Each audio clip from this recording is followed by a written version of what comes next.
If you have been studying cybersecurity for a while now, you've probably heard of the MITRE-ATT&CK framework. But if you are like most beginners, it probably just looks like a massive spreadsheet that is filled with tactics, techniques, and abbreviations that don't really mean anything at first glance. So, how do you actually make sense of it? And more importantly, how do you use it in your lab, in your portfolio, and your job prep? In this video, I am going to walk you through the MITRE-ATT&CK framework in simple terms. What is it? Why does it matter? And how can you start using it as a beginner to think like an actual analyst?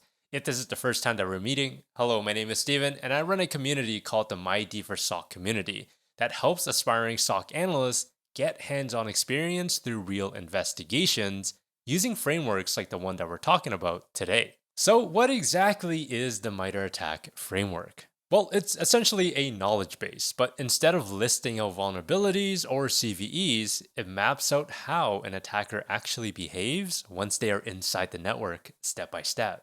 It answers one question: what do attackers do after they gain access? And the framework is built around two main concepts: tactics and techniques. Tactics are the attacker's goals, things like initial access, persistence, privilege escalation, exfiltration. Think of these as the why. Techniques are the how they achieve those goals, things like PowerShell for execution, creating a new account for persistence, or dumping credentials from LSAS. Now, that right there is the how. And the reason that this matters is because everything in this framework comes from real world observations. These right here are not hypothetical attacks. These are things that actually threat actors have done in real breaches. So why should you care about this as someone trying to break into a SOC? Because your job as a SOC analyst isn't just to look at alerts, it's to understand what stage of an attack that you're looking at, why it's happening, and what might come up next.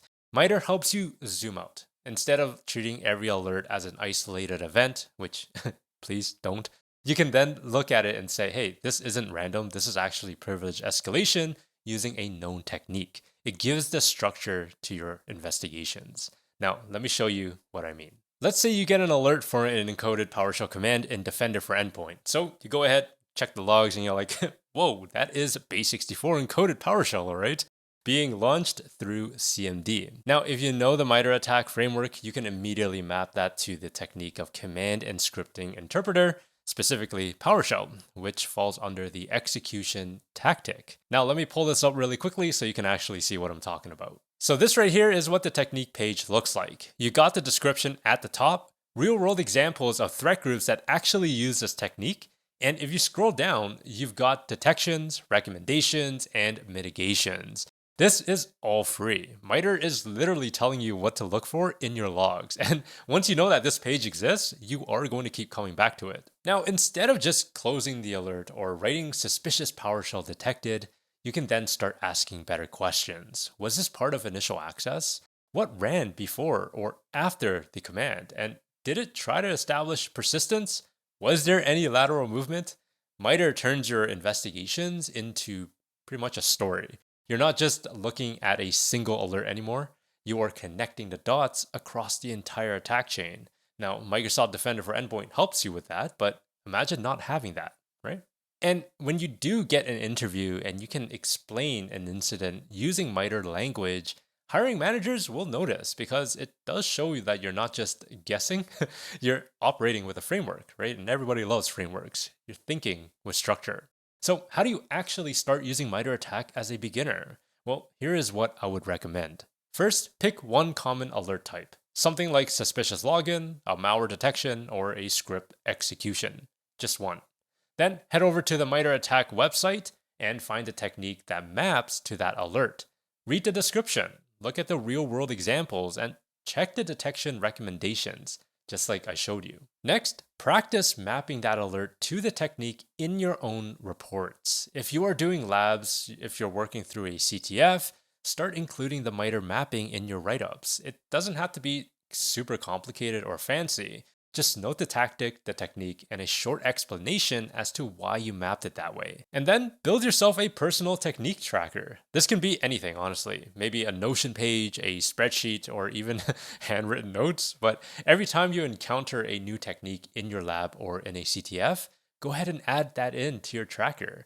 Put in the event IDs, the log sources, or examples from your own practice. This habit is what separates people who are just watching tutorials from those who are actually building out a methodology. You start seeing patterns. You look at an alert and you're like, hey, that is execution. Or, whoa, that is credential access. Or, hey, lateral movement. What are you doing? And when you start thinking like that, it makes your analysis a lot clearer, your reports a lot stronger, and your interviews a lot more impressive. So, to recap, MITREATTCK helps you map attacker behavior across the entire kill chain.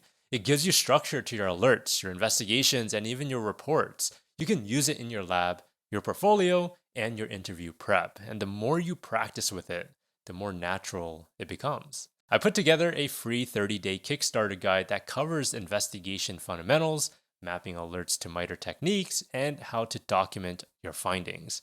It's the same structure that I'd give someone starting from scratch. Link is in the description down below. And if you want to take it further and actually practice investigating real alerts in a live sim environment, that is what we do inside the MYDFIR SOC community. We do run monthly CTFs, and you do get access to Sentinel and Splunk, and you're building up real experience that you can talk about in interviews. That is also in the description down below. That is it for the video, and I hope that you found that informative. If you did, let me know by hitting that like button and subscribe if you want to.